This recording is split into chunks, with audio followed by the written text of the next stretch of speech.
الحسين أبي القاسم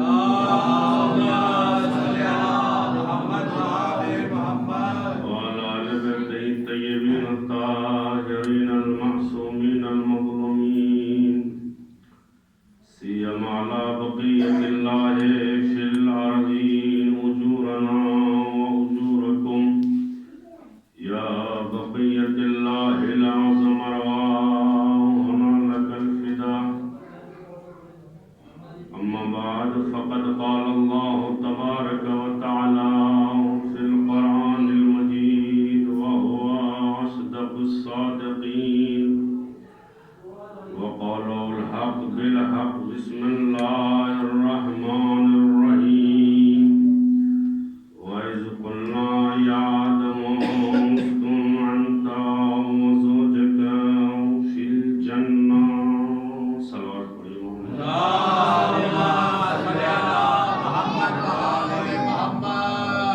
ونظران عزیز عزیزان محترم صداران سید الشہداء اس دورے دوم جامع فاطمیہ کی آج آخری مجلس ہے جس کو آپ سماعت فرما رہے ہیں، لہذا آپ کے ذہنوں کی آبیاری کے لیے اور آپ کے قلوب کو منور کرنے کے لیے ذکر سید الشہداء کا اور بالخصوص شہزادی کائنات کا ذکر کرنا باعث شرف سمجھا جاتا ہے۔ ہر انسان کسی نہ کسی مقصد پر، کسی نہ کسی کیفیت پر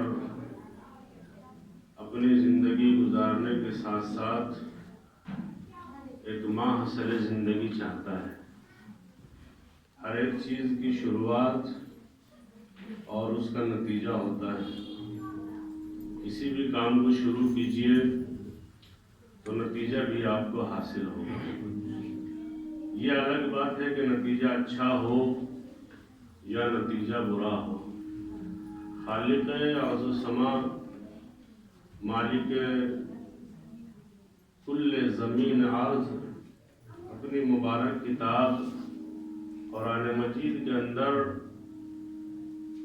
مومنی سے مخاطب ہے، لوگوں سے مخاطب ہے، اور پیغمبر کو یہ وحی کے ذریعے پیغام دے رہا ہے کہ پیغمبر تم لوگوں کو، مومنین کو بتاتے رہو، سمجھاتے رہو، بار بار ذکر کرتے رہو، بار بار تذکرہ کرتے رہو، تاکہ تم آنے والی نسلوں کی صلوات کا سہارا دیجیے محمد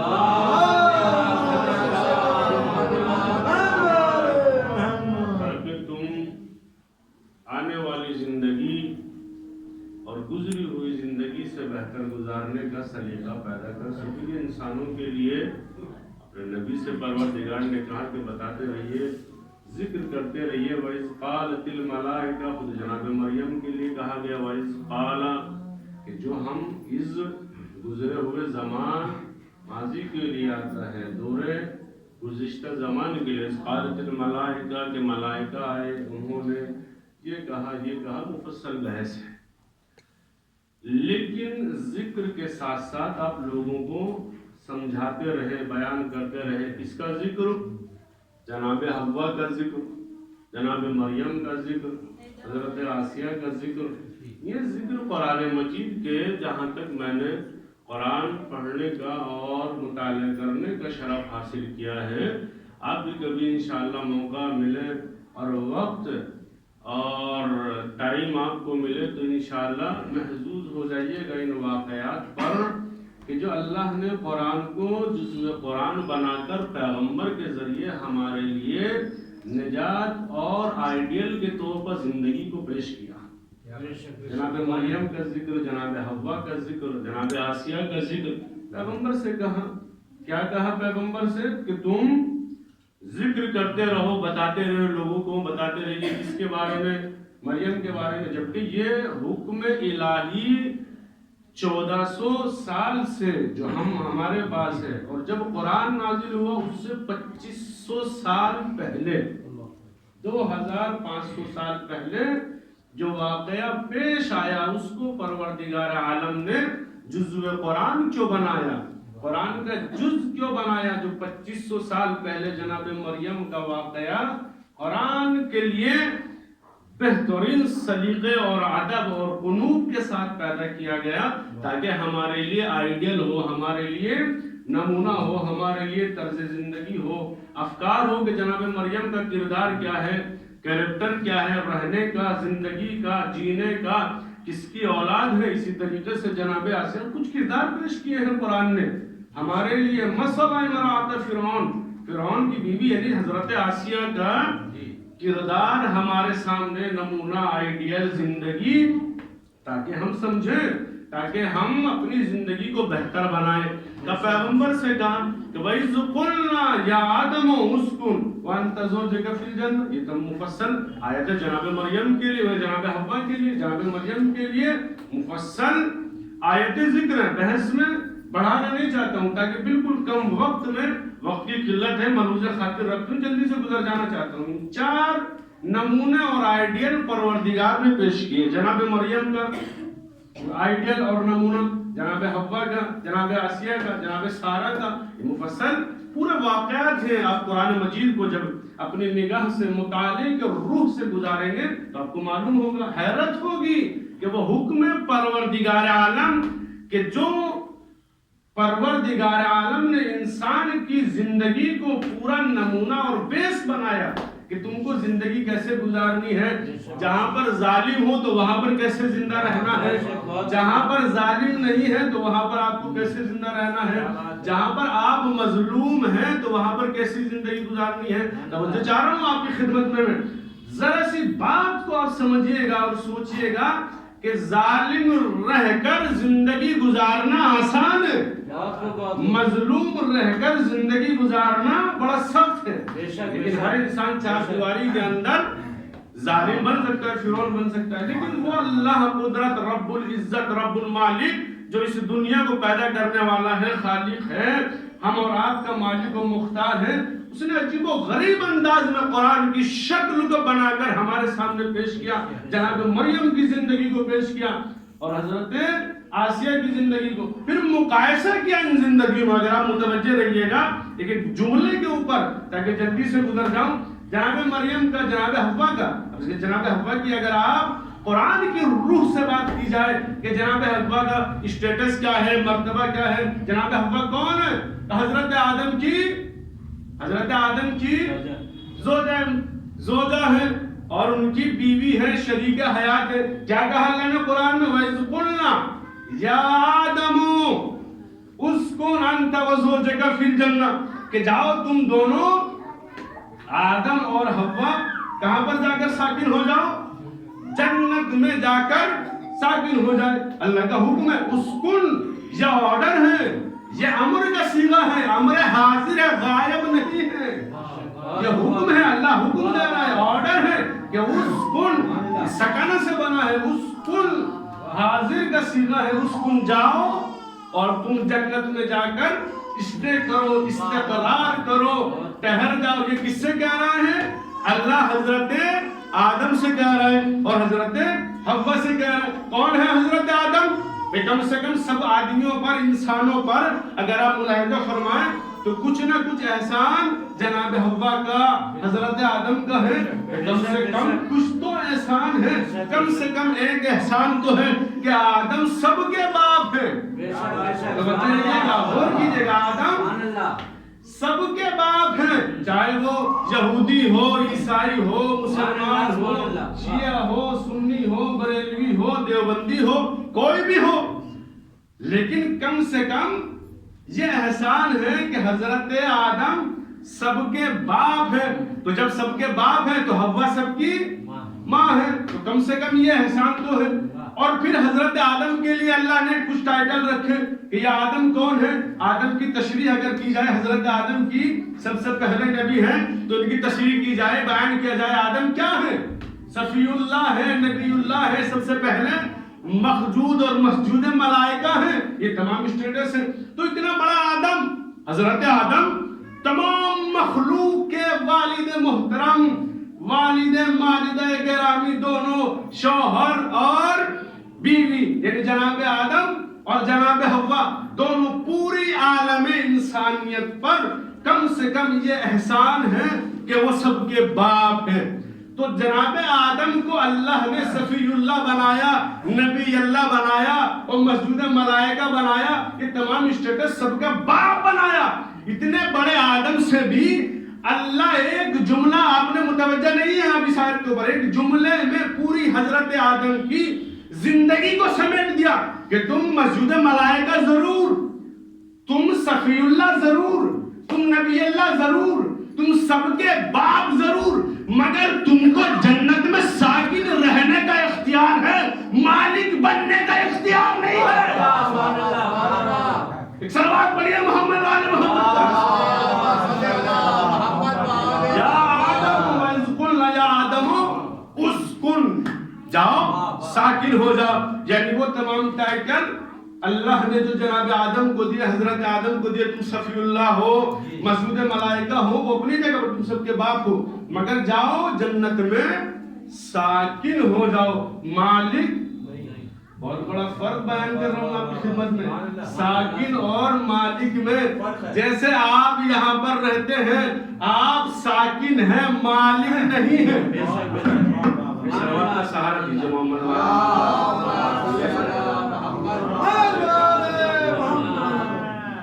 صلوات ملائکہ بنایا اور صفی اللہ بنایا، نبی اللہ بنایا، سب کے باپ بنایا. ان کے باپ سے اللہ کہہ رہا ہے کہ تم جا کر جنت میں ساکن ہو جاؤ. اب ظاہر سی بات ہے، جب اللہ نے حضرت آدم کو کہا کہ تم جا کر وہاں پر اسٹے کرو، استقرار کرو، ساکن ہو جاؤ، لیکن مالک نہیں بنایا. عزیزان گرامی، بہت ہی مختصر وقت میں کچھ کہنا چاہتا ہوں اپنی خدمت میں.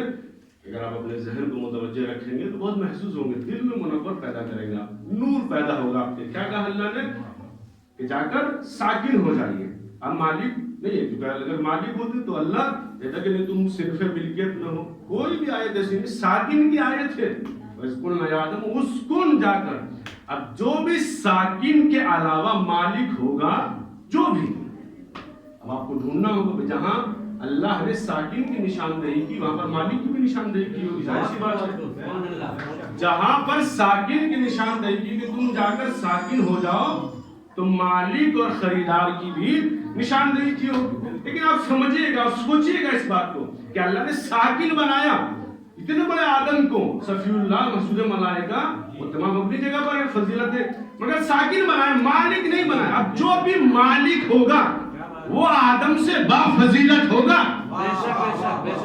جو بھی مالک ہوگا جنت کا وہ آدم سے کمتر نہیں ہوگا، با فضیلت ہوگا. کیونکہ فرق ہے ساکن اور مالک میں.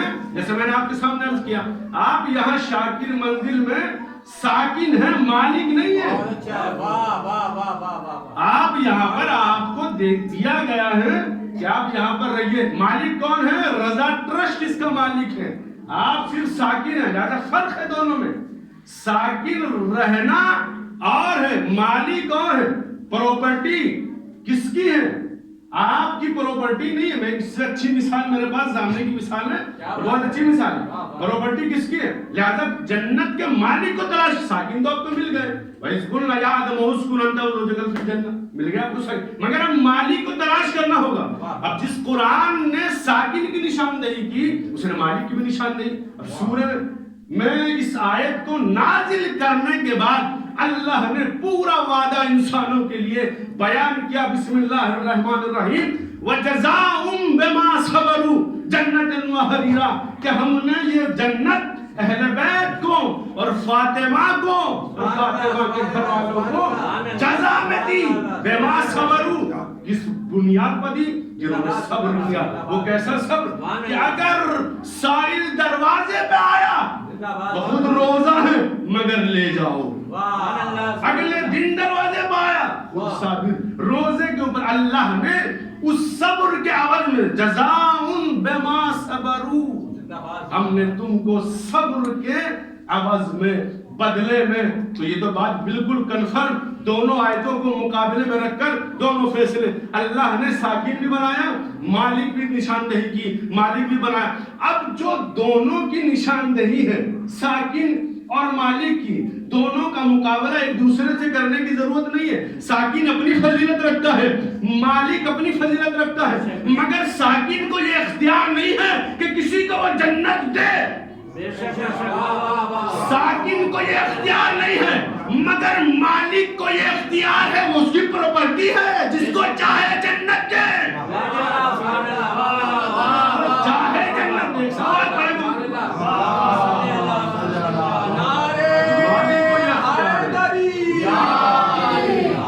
مالک کو یہ اختیار ہے. یہ پیغمبر نے فرمایا کہ اعلان کرو, بیان کرو کہ فاطمہ کیا ہے, بیان کرو کہ اہل بیت کیا ہے. فاطمہ کے گھر والوں, ہے کوئی ایسا خاندان دنیا میں, آپ نے تاریخ بشر میں کہیں کوئی ایسا خاندان پڑھا ہو یا آپ کے پاس کوئی ایسی نالج ہو کہ جس نے صبر کیا ہوا, جزاء بما صبروا جنت الوہر, صبر کے بدلے میں ہم نے تم کو جنت حریر دی. یعنی ساکن اور مالک کو نشاندہی کرنے کے بعد اللہ نے پروردگار عالم نے دونوں فیصلے کیے کہ مالک کون ہے.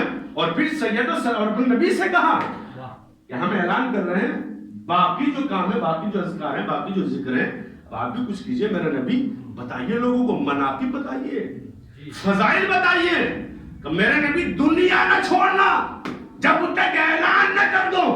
اسی لیے پیغمبر برسر منبر یہ حدیث نقل فرمائی جس کا جملہ ایک لفظ بھاری ہے کہ ان الفاطمہ سیدۃ النساء اہل الجنہ. میری بیٹی فاطمہ جنت کی جو اہمیت رکھتی ہے, ان کی کیا ہے, سردار ہے. اللہ نے جنت اہل بیت کو پرائز بنا کر ملکیت میں رکھی, ملکیت میں رکھی.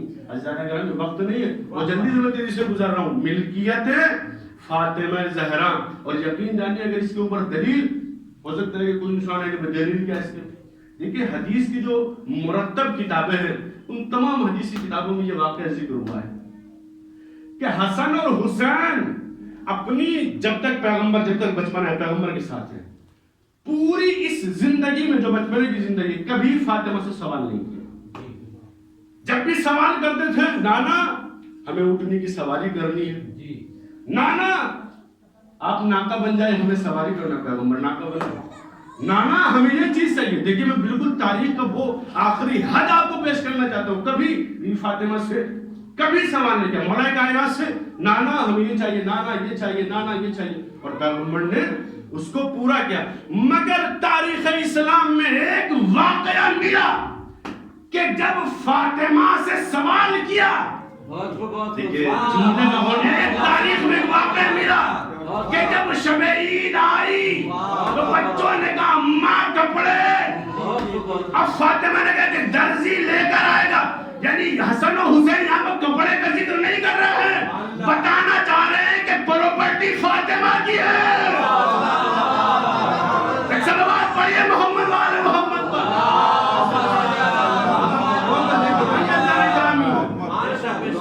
پہلی مجلس میں بیان کیا تھا پیغمبر کو جو روٹیاں گئی ہیں اہل بیت کے در سے, فاطمہ کی ہاتھ کی پکی ہوئی روٹیاں, بنائی ہوئی روٹیاں, تو اس میں جناب فضہ کو ایڈ کیا گیا. پیغمبر اسلام نے تاکہ پیغمبر کی جگہ جناب فضہ خود شاہد اور گواہ اور ایویڈنس اور وٹنس کے طور پر.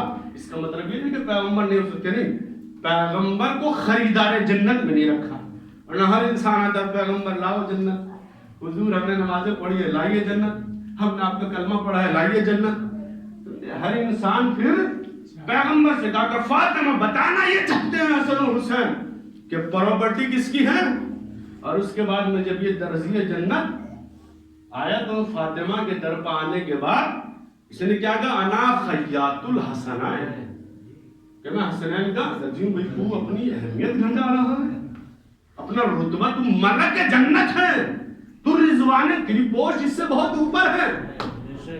مگر جب در فاطمہ پہ آیا تو کہا انا خیاط الحسنین, تو میں سوال پوچھنا چاہتا ہوں کہ وجہ کیا ہے؟ جبرائیل ہے، میکائیل ہے، نہ جانے کون سا فرشتہ ہے کہ تمہیں اپنی رضوان جنت کی جو پوسٹ ہے اس کو بیان کرنا چاہیے. جواب ملے گا کہ فاطمہ کے دروازے پر کسی کی پوسٹ نہیں چلتی. فاطمہ کے در پر کسی جبرائیل، میکائیل، یعنی کہنا یہ چاہتا ہوں عزیزان گرامی، اگر فاطمہ کی زبان سے خیاط نکلا تو آنے والا بھی خیاط کہے گا. صلوات پڑھیں محمد والے محمد.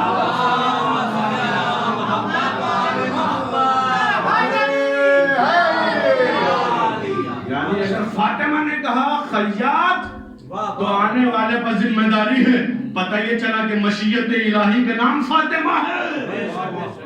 مشیت الہی کے فاطمہ نے کہا تو پروردگار عالم نے حکم دیا کہ در فاطمہ بجا رہے ہو.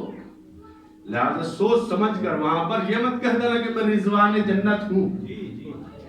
فاطمہ کے دروازے جو فاطمہ نے کہا خیاط درزی لے کر آئے گا تو تم کو بھی اپنی پوسٹ نہیں بتانی ہے کہ میں جنت میں اس پوسٹ پر ہوں، کیونکہ وہ مالکان جنت ہے. اللہ نے گرامی وہ مالکان، وہ مالک ہے.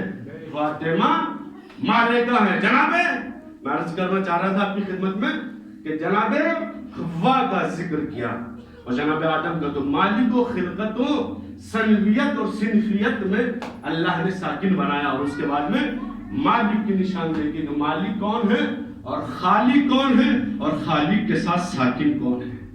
یہ جناب مریم کے لیے، جناب حوا کے لیے اور جناب مریم کے لیے مفصل بیان کیا گیا. کون ہے جناب مریم؟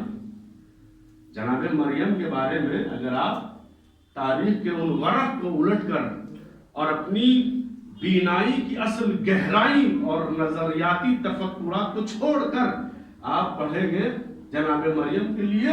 جناب مریم کون ہے؟ جس کو اللہ نے ان اللہ اصطفیٰ کے وطاہر کی. مریم تم کیا ہو؟ مصطفیٰ ہو. اللہ نے آپ کا اصطفیٰ کر لیا، یعنی آپ مرضیہ ہیں، یعنی آپ منتخبہ ہیں، یعنی آپ بہت زیادہ. میں نے جہاں تک قرآن کا مطالعہ کیا تقریباً 43 لفظ ایسے ملے کہ جو جناب مریم کی شان کو بیان کرتے ہیں. ان اللہ کسی معصومہ کہا گیا جناب مریم کو. معصومہ، بطول، اصطفیٰ، مصطفیٰ کے اندر یہ تمام چیزیں ان اللہ اصطفیٰ کے، یعنی اللہ نے اصطفیٰ کر لیا ہے کہ آپ کو ہر ایک چیز سے منزہ اور پاک رکھا جائے. کون ہے مریم؟ جناب مریم کون ہے؟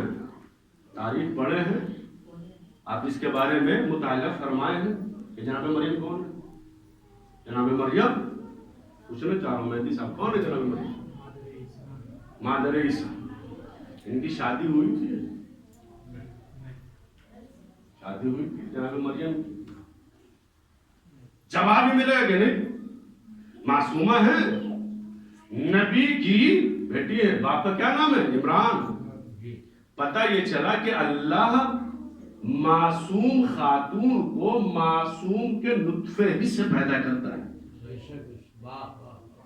معصوم کو اور معصومہ کو، یعنی ضروری ہے کہ اگر ایک نبی ہے، معصومہ ہے، تو اس کا نطفہ پاک ہو. یعنی بت پرستوں کی بیٹیاں کفار کی نہیں ہو سکتی. صدیقہ کہا گیا، تنہا واحد جناب مریم ہے جس کو قرآن میں وَأُمُّهُ صدیقہ. کون امہ؟ یعنی عیسیٰ کی ماں مریم صدیقہ. صدیقہ کا تنہا واحد جناب مریم کو، 4 مردوں کو اور ایک واحد جناب مریم کو قرآن نے صدیق و صدیقہ کہا. واحد ایک عورت جس کو ان اللہ اصطفیٰ کے وطاہر کے، کہ ہم نے تم کو مطہر کیا، تم کو اصطفیٰ کیا، تم کو بطول، راضیہ، مرضیہ، پتہ نہیں نہ جانے یہ القاب جناب مریم کے لیے، جناب سیدہ کے لیے ہے، وہ اپنی جگہ پر ہے، لیکن خود جناب مریم کے لیے نہیں، وہ پاکیزہ اور نفس اور مطہر اور طاہر ذات کا نام ہے جناب مریم. اور خود پاک و پاکیزہ اور خود والد محترم نبی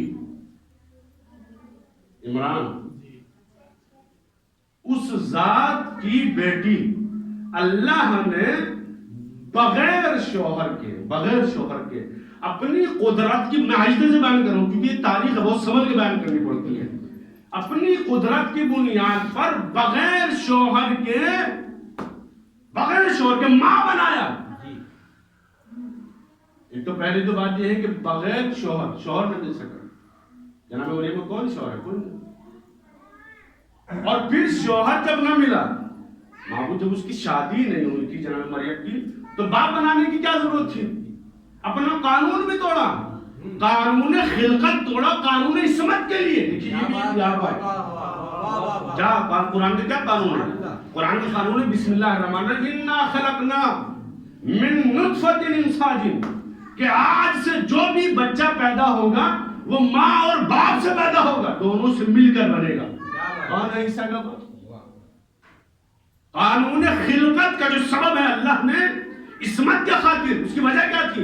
اس کی وجہ یہ تھی کہ کوئی بھی دنیا انسانیت میں کوئی مرد معصوم نہ تھا کہ جو جناب مریم کا شوہر بن سکے. جو اس رینج میں آتا تھا، جو اس رشتے میں آتا تھا، کوئی معصوم نہیں تھا کہ جو جناب مریم کا شوہر بن سکے. لہذا اللہ نے صدیقہ بنایا. دیکھیں یہاں پر بہت سی گفتگو لمبی اور بحث کی جا سکتی ہے، لیکن کیونکہ دامن وقت میں بہت زیادہ شورٹ کر دیا کہ جناب مریم کے جو جس رینج میں آتا تھا، جو رشتہ آتا تھا، تو اس مقابل میں کوئی معصوم مرد نہیں تھا کہ جس سے جناب مریم کی شادی ہو سکتی تھی. معبود اتنا سخت قدم اٹھانے کی کیا ضرورت تھی؟ قانون پہلے سے آ چکا، اور اتنا بڑا سخت قدم. دیکھیں قرآن کے علاوہ بھی جو اور صحیفے ہیں، سنت الہی پہلے سے سنت الہی ہے. یہاں پر کوئی یہ سوال نہ کرے کہ قرآن تو بعد میں آیا. خود ہر نبی ایک صحیفہ لے کر آیا اور اس میں حلال اور حرام موجود تھا. ایسا نہیں ہے کہ پہلے وہ چیز نہیں تھی اور بعد میں وہ چیز آئی. قرآن مفصل کتاب ہے، قرآن تمام صحیفوں کا مجموعہ ہے، تمام جو صحیفے ہر نبی پر. لہذا کوئی اس رینج میں جو رشتہ آتا تھا کہ جو جناب مریم کا شوہر بن سکے، شوہر معصوم ہو، لہذا یہ تو طے ہو گیا کہ ایک معصومہ کے لیے شرط ہے کہ مرد شوہر معصوم ہو. بے شک بے شک ایک شوہر معصوم کے لیے ضروری ہے، غیر معصوم ہو سکتا ہے، لیکن ایک معصومہ کے لیے ضروری ہے کہ اس کا شوہر معصوم ہو. لہذا اس رینج میں جو اس رشتے میں آتا تھا وہ معصوم نہیں تھا. چلیے شادی ہو جاتی تو کوئی مشکل کی بات نہیں تھی. شادی نہ ہونا اور پھر بغیر شوہر کے باپ بنانا، ماں بنانا، معاف کیجئے گا دونوں لفظوں میں، کیونکہ رتبہ یہی آئے گا. پوچھیں گے جناب عیسیٰ، ظاہر سی بات ہے کہ بچہ پیدا ہوا تو پوچھیں گے لوگ اس کا باپ کون ہے، اس کی ماں کون ہے، کہاں سے پیدا ہوا، کیسے ہوا، شادی ہوئی نہیں. یہ سب چیزیں، یہ سوالات جناب مریم کے لیے خود بیت المقدس میں تمام یہود اور عیسائیوں نے کیے تھے. یہ بچہ کہاں سے آیا، کہاں سے، وہ تمام الزامات. لہذا اللہ نے بیان کیا اور صدیقہ بنایا. اچھا یہاں پر ایک سوال بالکل آپ کے ذہنوں کو روک کر ایک سوال ہم کے سرکار نشا صاحب کہ پروردگار جب شادی نہیں ہوئی تھی تو اتنا سخت قدم کیوں اٹھایا کہ ماں بنایا، اور جب ماں ہی بنا دیا، جب ماں ہی بنایا تو کوئی انکار کر سکتا تھا کہ مریم صدیقہ نہیں ہے؟ کوئی کہہ سکتا تھا کہ مریم صدیقہ نہیں ہے، مریم بتول نہیں ہے؟ کوئی کہہ سکتا تھا؟ نہیں، پروردگار نے کہا کہ نہیں، جب ہم شادی نہیں کیے اور ماں بنائیں گے ضرور، تاکہ صدیق اور صدیقیت کی پوری ڈیفینیشن لوگوں کے سامنے آشکار ہو جائے، تاکہ صدیقہ کی ڈیفینیشن، صدیقہ کا مرتبہ لوگوں کے سامنے آشکار ہو جائے. پروردگار یعنی جانتا تھا کہ آنے والے زمانے میں کتنی صدیقہ بنے گی، آنے والے زمانے میں نہ جانے کتنی صدیقہ بنے گی. اسی زاویے کو اپنے سامنے رکھ کر دیکھ لو کہ اگر کوئی آپ سے صدیقہ کہے تو صاحب اولاد بھی ہے یا نہیں؟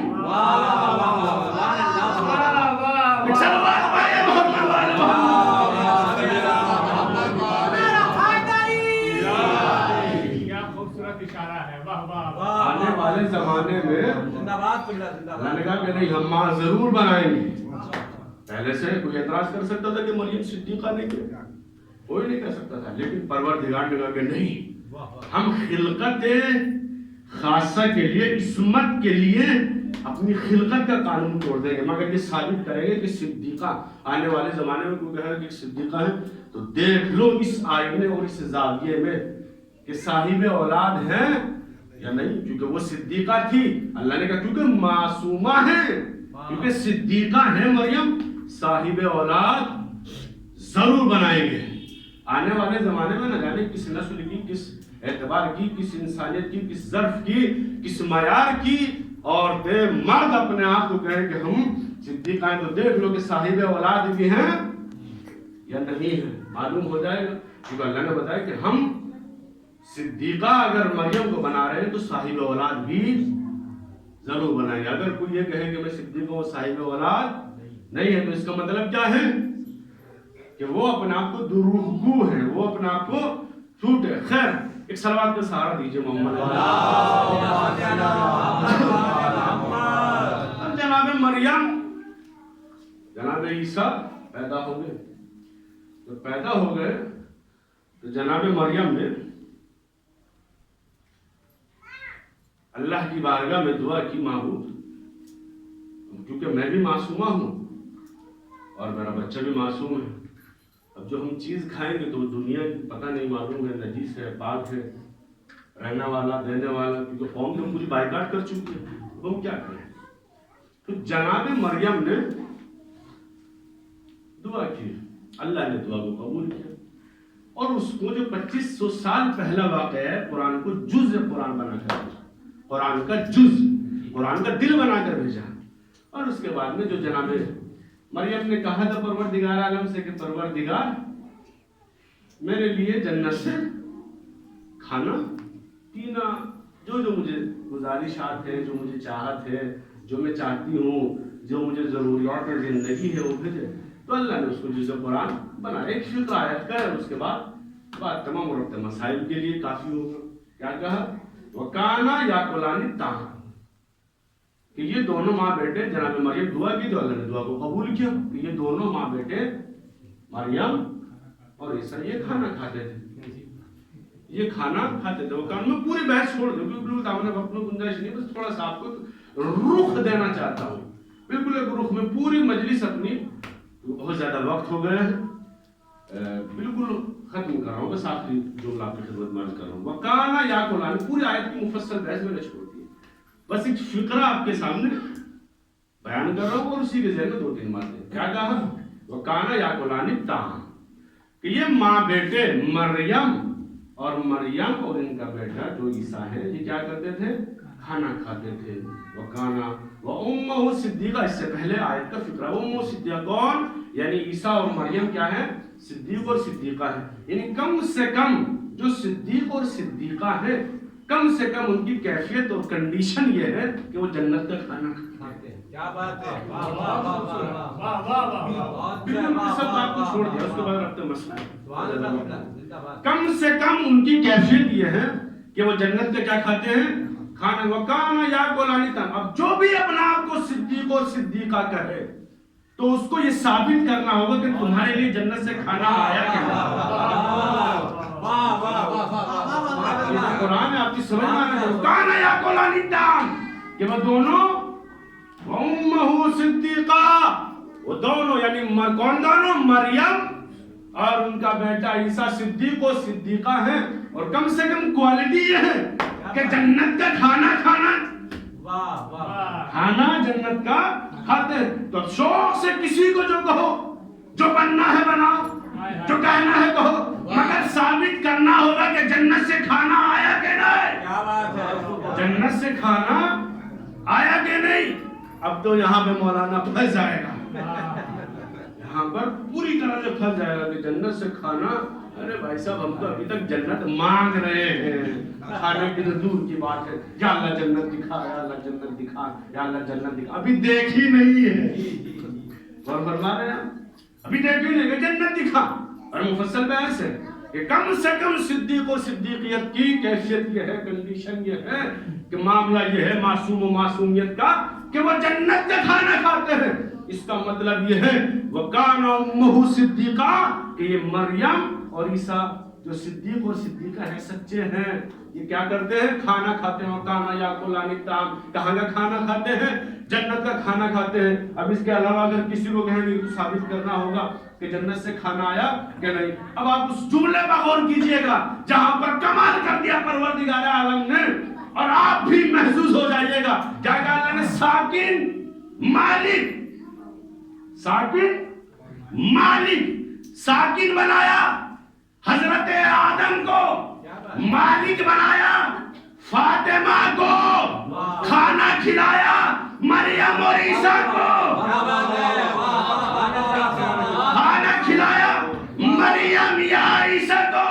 یہ مریم اور عیسیٰ ہیں کہ جن کے لیے جنت سے کھانا آتا ہے، یہ علی اور فاطمہ ہے جن کے گھر سے جنت کو کھانا آیا۔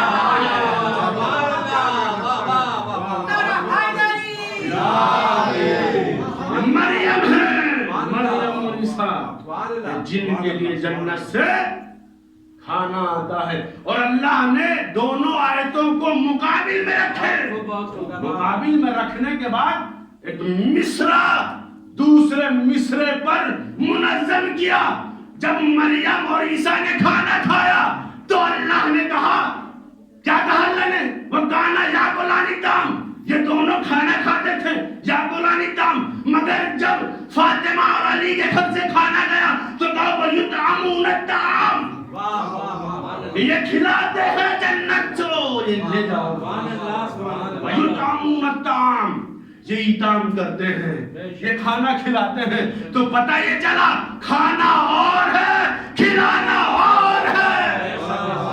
صلوات پڑھیے محمد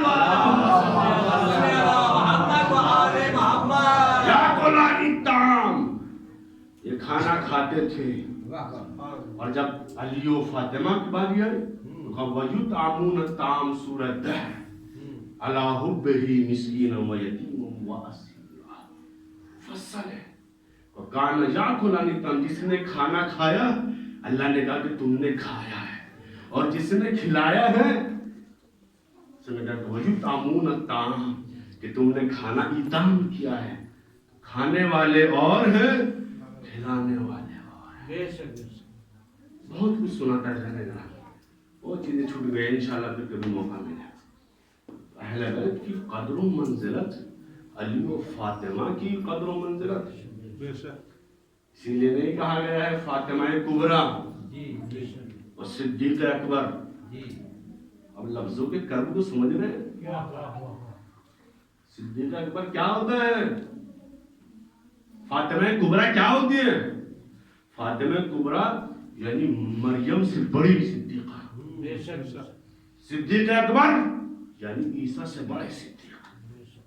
اب ان کی کرب کو سمجھیے گا لفظوں کی، نہ جانے کیسے کیسے لوگوں نے کیا کیا اپنے آپ سے القاب کو منصرف اور منسوخ کر دیا ہے۔ سوچیے گا کہ صدیق اکبر پہلے سچ بولنے کے لیے کئی جھوٹے لوگوں کا انکار کیا جاتا ہے، سچ پر چلنے کے لیے قربانی دینی پڑتی ہے، جانے گرامی گردن کٹانی پڑتی ہے۔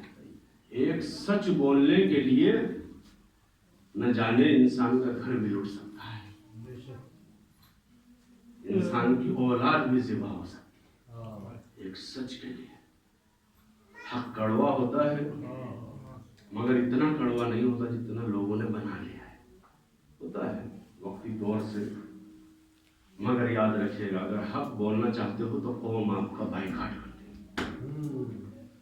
اور اس بائیکاٹ میں ہی آپ کو للہن اللہ کی رضایت لینا شرط ہے۔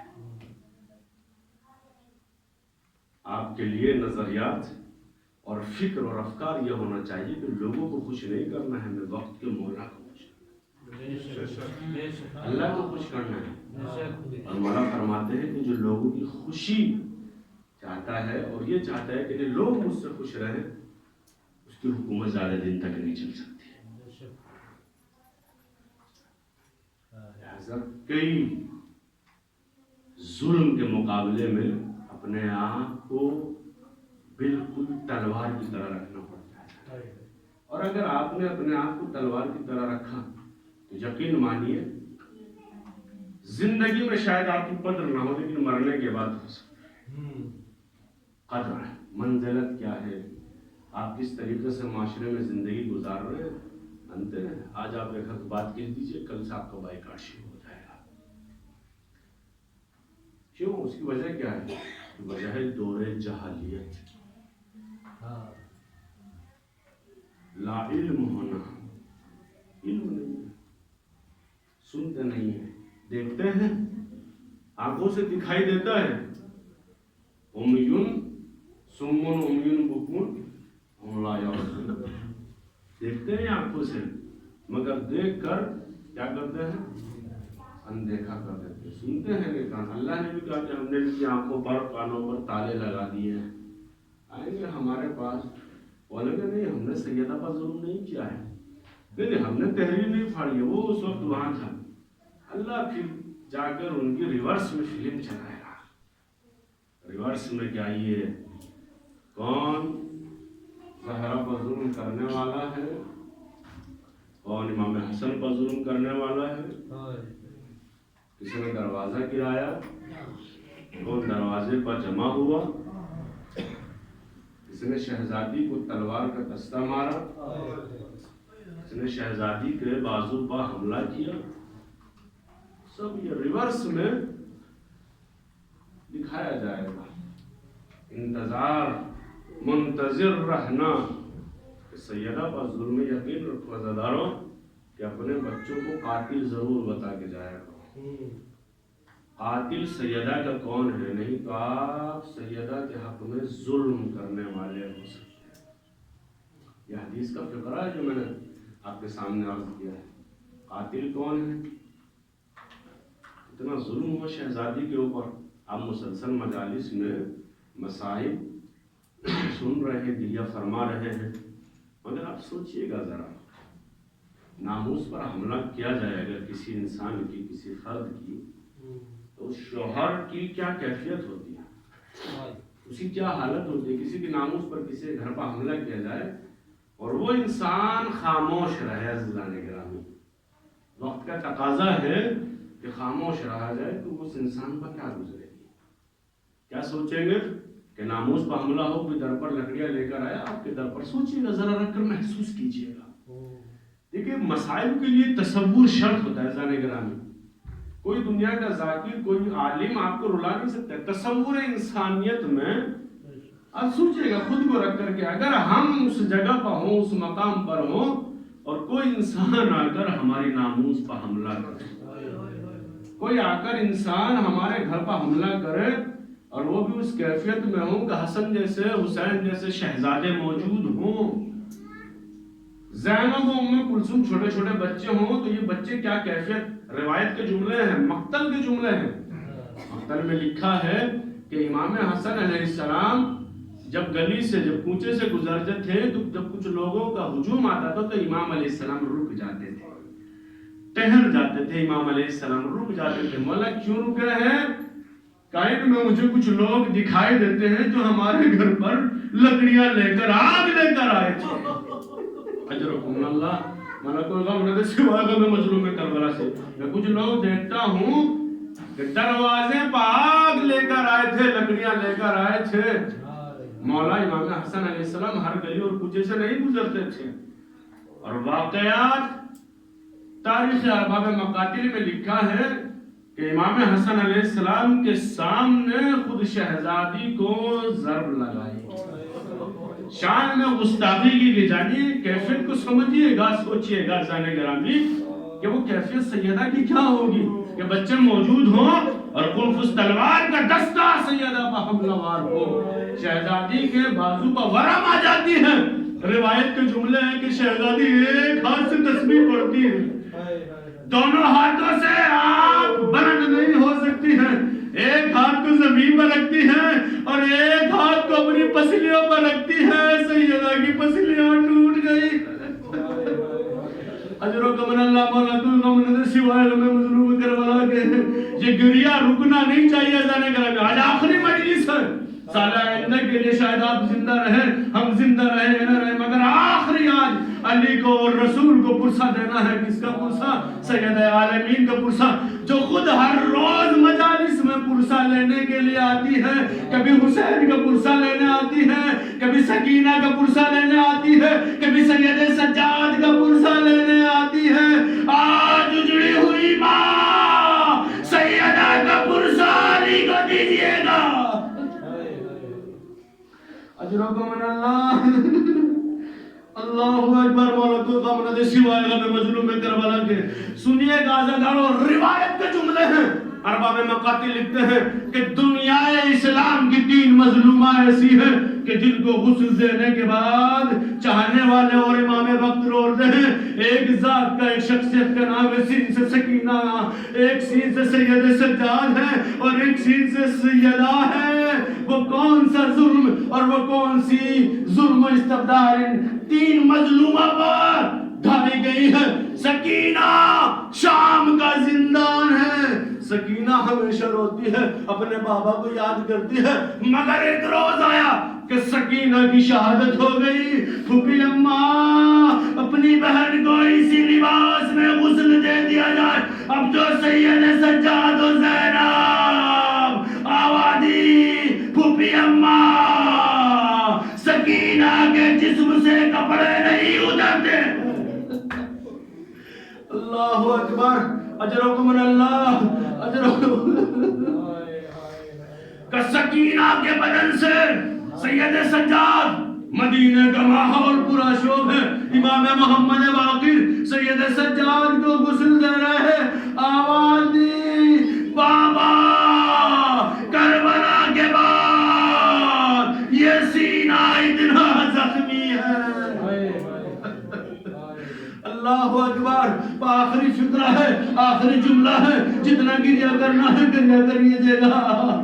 سیدہ کا پرسہ علی کو دیجئے گا.